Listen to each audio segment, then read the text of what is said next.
Good evening. I'm Lisa Desjardins. John Yang is away. Myanmar's ruling military government now says over 1,600 people have been killed by a devastating earthquake as more bodies are being pulled from the rubble. The epicenter of the 7.7 magnitude quake was near Mandalay, Myanmar's second largest city, and it rocked neighboring countries, including Thailand.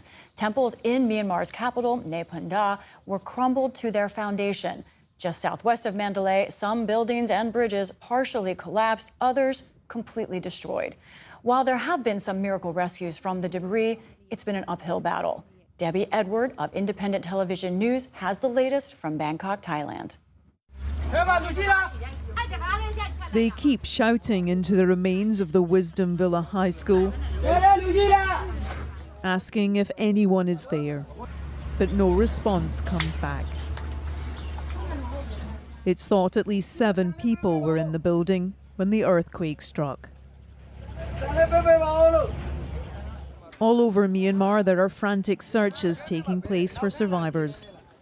In Mandalay, close to the epicenter, rescuers search through the wreckage of this apartment building by hand. Please. Several teams have come to help this search. So far, they've recovered more bodies than survivors. Without specialist equipment, it is difficult to free victims trapped between the layers of debris.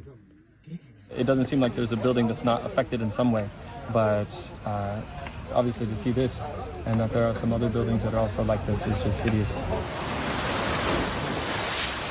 The 7.7 magnitude earthquake hit on Friday lunchtime and was felt across the region. This was a maternity ward in southern China, where a nurse held on to the baby in her arms for dear life as she was tossed around on the ground by the powerful tremors. In Bangkok, the focus of the aftermath centres on a skyscraper under construction that collapsed.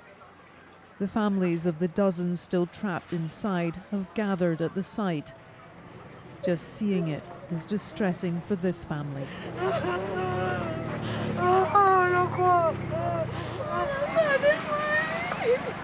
Fa has been trying to call her boyfriend, who was working on the 28th floor. She says his phone was ringing yesterday, but now it doesn't connect. As the search enters its second night, rescuers are still hopeful of finding people alive. The building stood at 34 stories high, and in the space of just 3 seconds, it was reduced to a 7-story pile of rubble.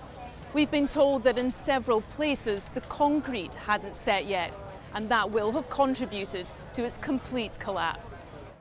So many families are tonight sharing the same agonizing weight that this man is facing for news of his mother. Debbie Edward, ITV News, Bangkok.